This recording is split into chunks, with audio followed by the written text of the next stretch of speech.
Vamos lá agora a questão 50.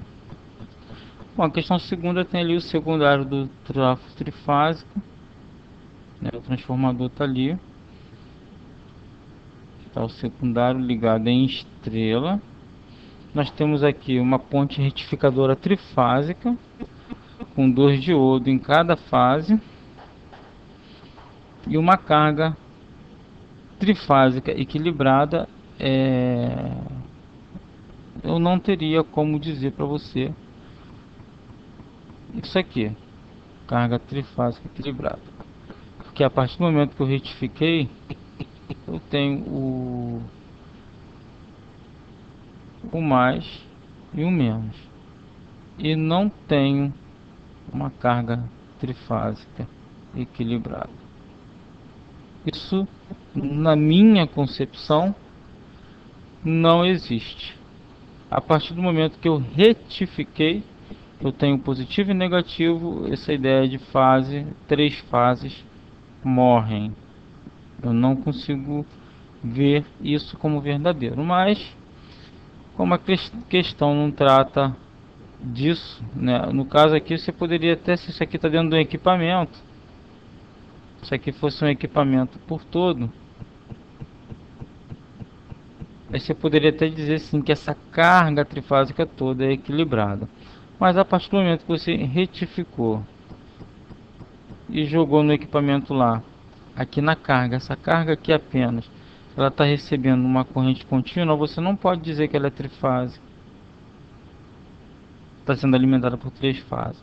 Está sendo alimentada por uma fonte de corrente contínua e ponto final. Mas bom, isso aí não é o suficiente para anular a questão.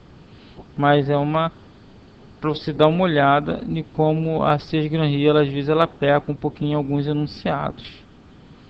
Bom, um retificador trifásico, por questões técnicas, foi dimensionado para trabalhar com 2 diodos iguais em paralelo por fase, como representado no esquema acima. Uma equipe técnica verificou que, devido a um erro na montagem, os diodos D2, D4 e D6 deixaram de ser instalados. No momento da energização, ou seja, na hora que ele entrou em operação, tal fato causou uma pane definitiva no retificador trifásico. Bom, com base no histórico, nesse histórico, analise as informativas a seguir. Primeiro passo aqui, vamos dar uma analisada aqui. Se eu tenho 2 pontos aqui, 2 diodos ligados em paralelo, ele sugere para mim que a corrente de por exemplo, se esse diodo D1, se D1 suporta no máximo 2 amperes e D2 sozinho também suporta 2 amperes, se eu ligar os dois em paralelo, eu posso dizer para você que por aqui pode passar tranquilamente 4 amperes, seguindo o critério, né, a lei de Kirchhoff para a corrente que chega no nó é igual à soma das correntes que se dividem nos nó. Então, se para cá vem 2 e para cá vem 2 amperes. E ele disse aqui, ó, 2 diodos iguais em paralelo. Se os 2 diodos são iguais, significa que eles vão ter a mesma resistência, todas aquelas grandezas referentes a diodo vão ser iguais em ambos. Então aqui eu posso ter uma quantidade de corrente circulando por aqui, e aqui eu vou ter 2 vezes a capacidade de corrente de um diodo. Ou seja, aqui a instalação de 2 diodos em paralelo aumentou minha capacidade de corrente. Então eu instalando os dois, a amperagem aumenta, né? A minha corrente suportada pelo retificador vai aumentar. E outra coisa, os diodos eles vão trabalhar independentemente referente à tensão inversa. Já estou expondo esses pontos porque eu já li aqui as alternativas e já vi que elas vão falar sobre isso. A tensão inversa do diodo é o seguinte: o diodo está aqui. Vamos dizer que eu ligue esse diodo aqui numa... Aqui tem uma carguinha. Aqui eu tenho uma fonte de energia alternada. E aqui em um momento vai estar mais e aqui vai estar menos. Só que isso aqui é 12 volts. Vou botar 120 volts.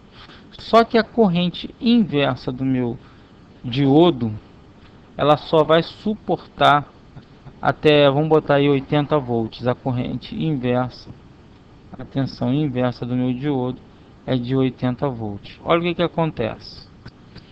Nesse ciclo aqui, ele passa a corrente para lá. Quando inverter aqui, ó, vou até trocar de caneta, deixa aqui o mais, o menos. Quando inverter o sinal, que o menos vier para cá e o mais for para lá, o que vai ocorrer? Ele corta, mas ele só vai cortar uma corrente inversa até 80 volts. O que passar de 80 volts, ele abre as pernas e deixa passar também a tensão daqui para lá. A tensão inversa é justamente esse conceito, é o quanto de tensão o meu diodo consegue segurar quando a polaridade estiver invertida. Aí nesse caso, se eu quisesse aumentar essa tensão inversa, eu instalo um outro diodo em paralelo. Isso é normal demais você encontrar em circuitos eletrônicos, porque às vezes você não tem um diodo, né, com uma determinada construção que suporte aquela tensão inversa naquele momento ali. Então ele liga dois diodos em série para aumentar a capacidade de a tensão inversa desse diodo. Se eu quiser aumentar a capacidade de permitir passagem de corrente elétrica, eu boto ele em paralelo, seguindo a lei de Kirchhoff para as correntes. E se eu quiser aumentar a tensão inversa, eu coloco em séries, também seguindo a lei de Kirchhoff para a tensão. Bom, vamos analisar agora aqui as três assertivas. Com a falta dos três diodos, né, os diodos que ficaram faltando, D2, D4 e D6, a tensão de pico inverso dobrou. Não tem nada a ver. A tensão de pico já estava prevista, ela teria que ser a mesma para um diodo ou para o 2.